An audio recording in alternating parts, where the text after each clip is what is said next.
Sebelumnya di part satu. Otomatis walaupun akan ada beberapa hal yang berubah dalam hidup, bukan saya bilang dikorbankan ya, saya bilang berubah. Ya, jadi saya menyikapi Oke. bukan sebagai pengorbanan, tapi saya hanya menyikapi sebagai suatu perubahan. Ya, and it's a good thing. Saya Ya. belajar banyak dari beliau. Saya belajar banyak bagaimana beliau benar-benar contribute untuk murid-muridnya tanpa apa nama hitung-hitungan sama sekali. Dia berani, dia mau contribute, mau mau effort lebih untuk anak-anak yang mungkin juga juga nggak beruntung karena dengan penyakit jantung bawaan. Beliau mau contribute, beliau menyediakan waktu khusus untuk ngajaran teman-teman tanpa dibayar juga sebenarnya. Jadi, I think beliau udah sangat memberikan inspirasi ke saya untuk hal tersebut. Dan saya mungkin sedikit memodifikasi. Target saya mungkin bukan bukan hanya teman-teman dokter, mungkin saya bisa memperluas lagi ke masyarakat umum. Ternyata memang di balik tindakan pasti ada motivasinya dan ternyata motivasinya dari guru sendiri ya dok ya. Betul. Luar biasa Ya, memang. saya Guru punya kita, panutan yang baik. Itu aja ya, sebenarnya untuk saya. pahlawan tanpa tanda jasa kita ya dok. Yes. Luar biasa. Dan berhubungan dengan case report, ini sesuatu yang kayaknya sudah jadi middle name-nya Dokter Bayusi nih, tentang research, tentang penelitian gitu ya dok. Banyak kan mahasiswa kedokteran di Indonesia ini belum Hmm, terbiasa nih dengan yang namanya penelitian, publikasi, case report gitu ya. hmm. Nah, bagaimana sih dok dulu Dokter Bayusi itu memulai dan ada nggak sih dok saran bagi orang yang ingin menekuni di bidang ini?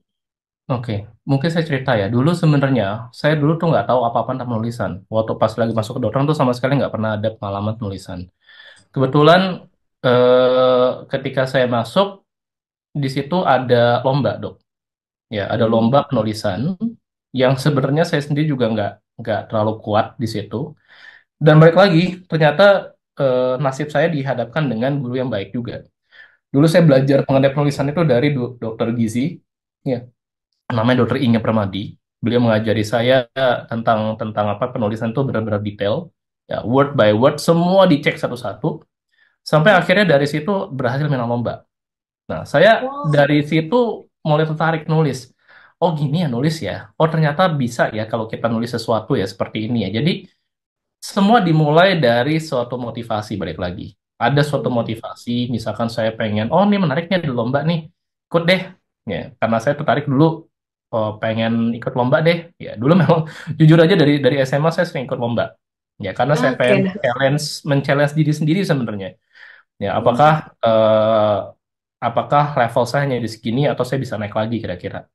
Nah, dari situ akhirnya mulai mulai berkembang dan akhirnya tarik mulai dari penulisan. Saya ditarik sama senior saya lagi, balik lagi saya ketemu orang-orang yang baik lagi untuk menarik saya masuk ke dalam jurnal, ya, which is tadi Jinma yang saya sebutin. Saya ketemu senior saya, Dr. Ferry Suwito, ya, spesialis rehab medik. Beliau narik saya untuk masuk belajar sebagai co-editor dulu dulunya.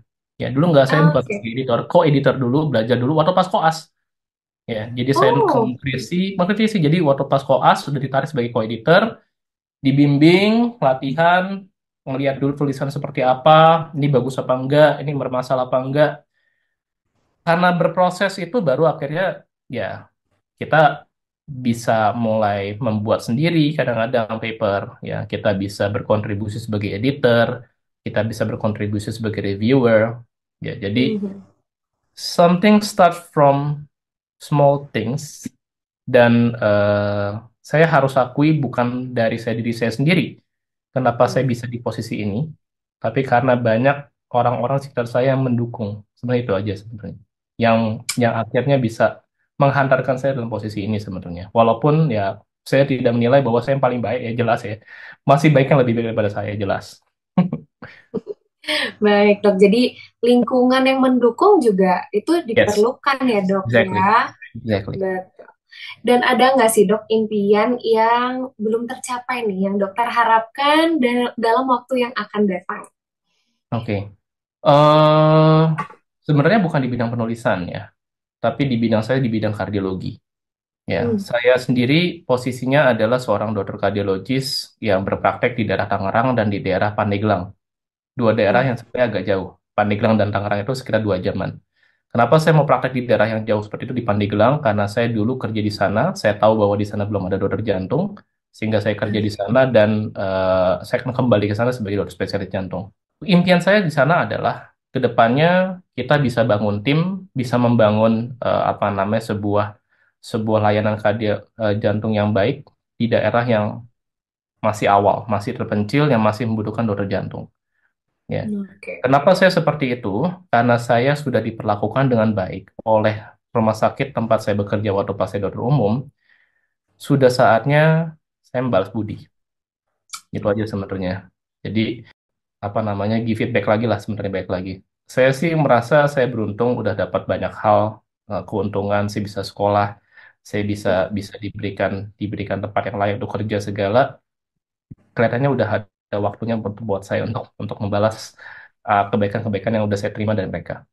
Wow, saya banyak banget dapat insight dari pengalaman hidup dokter dan juga dari prinsip-prinsip hidup dokter Bayusi dan semoga semua sobat medi yang mendengarkan MedSense Podcast episode ini pun dapat mengalami hal yang sama.